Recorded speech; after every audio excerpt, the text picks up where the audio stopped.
This is the White House at this time. Thanks for joining our special coverage here on I-24 News. President Trump speaking on U.S.-China relations and hopefully also some remarks on Minnesota and the shooting and the protests there.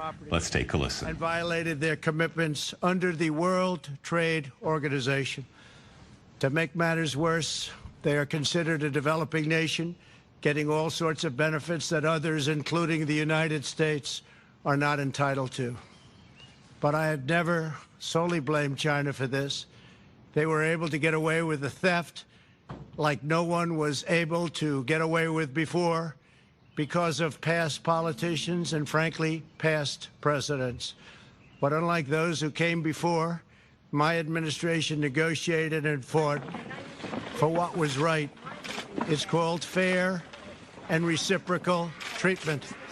China has also unlawfully claimed territory in the Pacific Ocean, threatening freedom of navigation and international trade.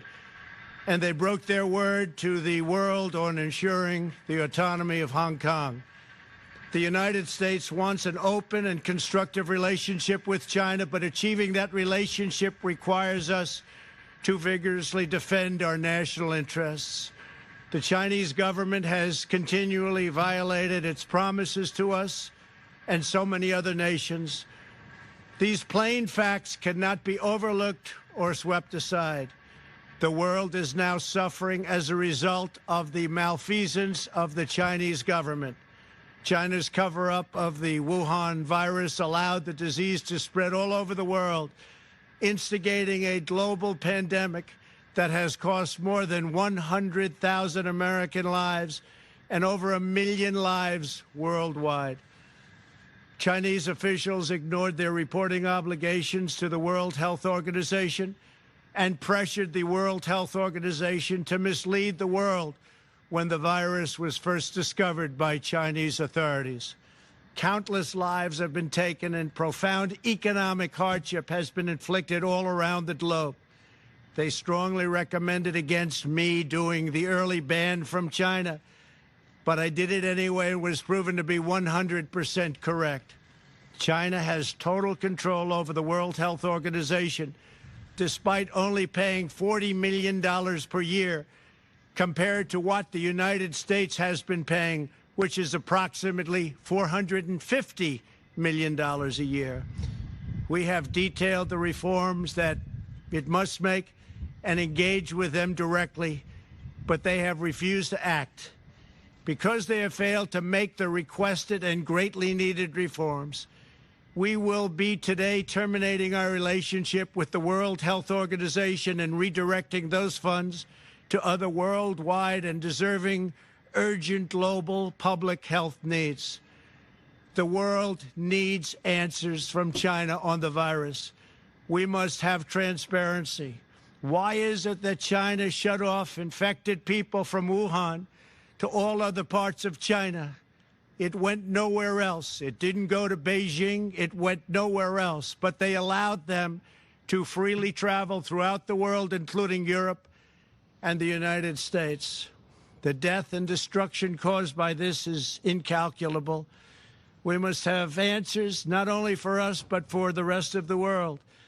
This pandemic has underscored the crucial importance of building up America's economic independence, reshoring our critical supply chains, and protecting America's scientific and technological advances. For years, the government of China has conducted illicit espionage to steal our industrial secrets, of which there are many. Today, I will issue a proclamation to better secure our nation's vital university research and to suspend the entry of certain foreign nationals from China who we have identified as potential security risks. I am also taking action to protect the integrity of America's financial system, by far the best in the world. I am instructing my presidential working group on financial markets to study the differing practices of Chinese companies listed on the U.S. financial markets with the goal of protecting American investors. Investment firms should not be subjecting their clients to the hidden and undue risks associated with financing Chinese companies that do not play by the same rules. Americans are entitled to fairness and transparency. Several of the most significant actions we're taking pertain to deeply troubling situations unfolding in Hong Kong. This week, China unilaterally imposed control over Hong Kong's security. This was a plain violation of Beijing's treaty obligations with the United Kingdom in the Declaration of 1984 and explicit provisions of Hong Kong's basic law. It has 27 years to go. The Chinese government's move against Hong Kong is the latest in a series of measures that are diminishing the city's long-standing and very proud status. This is a tragedy for the people of Hong Kong, the people of China, and indeed the people of the world. China claims it is protecting national security. But the truth is that Hong Kong was secure and prosperous as a free society. Beijing's decision reverses all of that. It extends the reach of China's invasive state security apparatus into what was formerly a bastion of liberty. China's latest incursion, along with other recent developments that degraded the territory's freedoms, makes clear that Hong Kong is no longer sufficiently autonomous to warrant the special treatment that we have afforded the territory since the handover. China has replaced its promised formula of one country, two systems with one country, one system. Therefore, I am directing my administration to begin the process of eliminating policy exemptions that give Hong Kong different and special treatment. My announcement today will affect the full range of agreements we have with Hong Kong, from our extradition treaty to our export controls on dual-use technologies and more, with few exceptions. We will be revising the State Department's travel advisory for Hong Kong to reflect the increased danger of surveillance and punishment by the Chinese state security apparatus. We will take action to revoke Hong Kong's preferential treatment as a separate customs and travel territory from the rest of China. The United States will also take necessary steps to sanction PRC and Hong Kong officials directly or indirectly involved in eroding Hong Kong's autonomy and just, if you take a look, smothering, absolutely smothering Hong Kong's freedom. Our actions will be strong. Our actions will be meaningful. More than 2 decades ago, on a rainy night in 1997, British soldiers lowered the Union flag and Chinese soldiers raised the Chinese flag in Hong Kong. The people of Hong Kong felt simultaneously proud of their Chinese heritage and their unique Hong Kong identity. The people of Hong Kong hoped that in the years and decades to come, China would increasingly come to resemble its most radiant and dynamic city. The rest of the world was electrified by a sense of optimism that Hong Kong was a glimpse into China's future, not that Hong Kong would grow into a reflection of China's past. In every decision, I will continue to proudly defend and protect the workers, families, and citizens of the United States of America. Thank you very much. Thank you.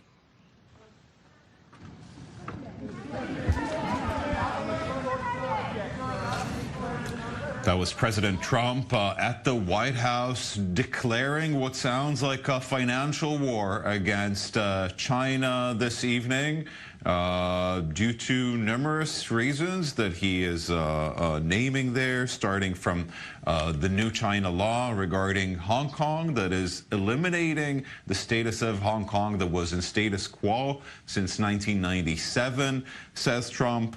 And then also blaming China yet again for the cover-up of what he calls the Wuhan virus that, in his way of putting it, has cost the U.S. more than 100,000 lives and the world more than 1 million.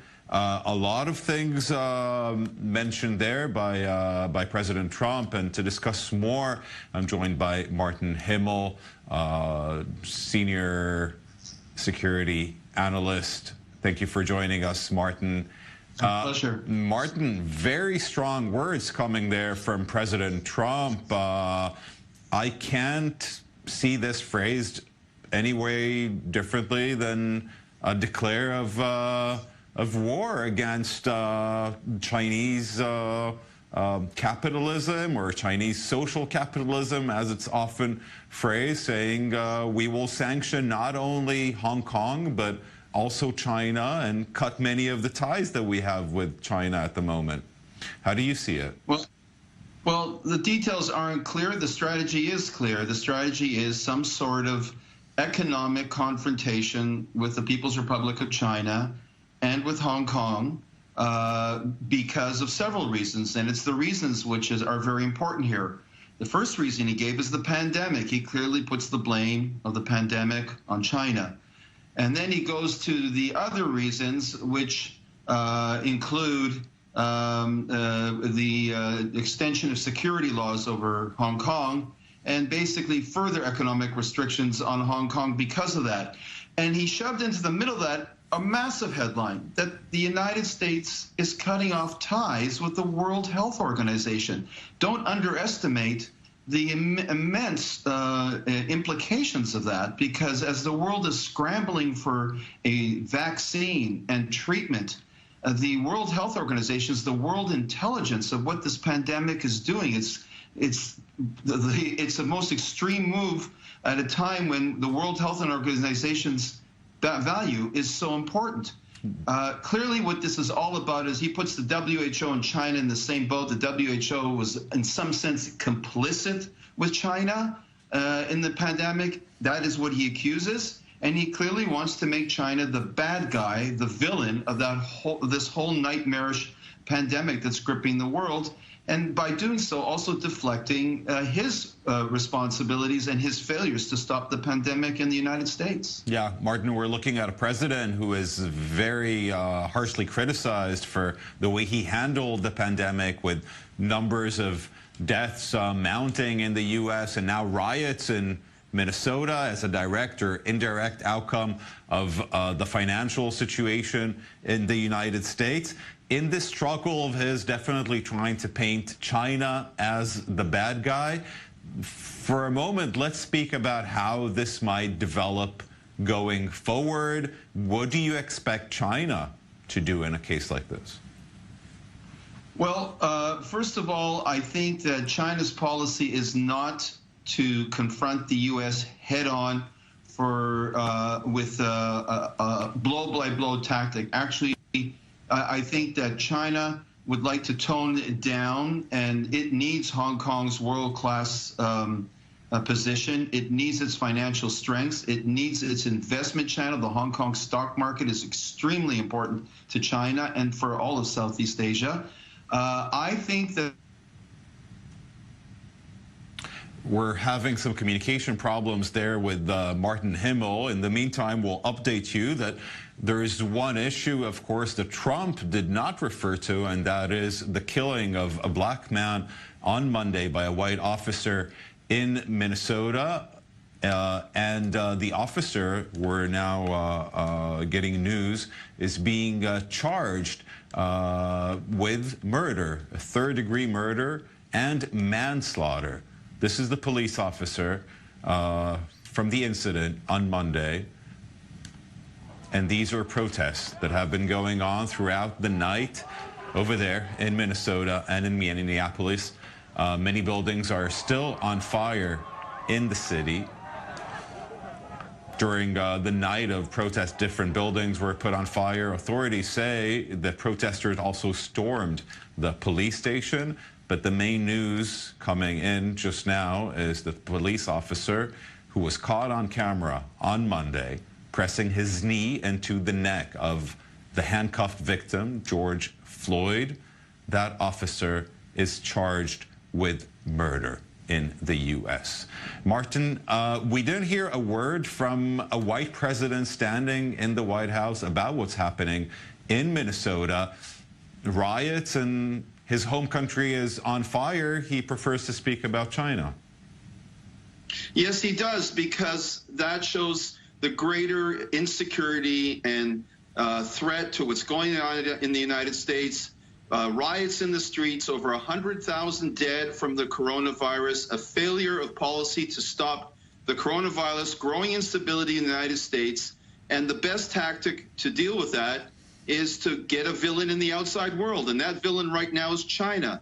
To blame China for the pandemic is a way also to blame the economic instability in the U.S. and also the social instability. Okay, Martin, thank you very much. Yeah, unfortunately, our time is up. Thank you very much, Martin, for joining us for this update. The U.S. is cutting its ties with China and with the WHO and threatening in reducing ties with China.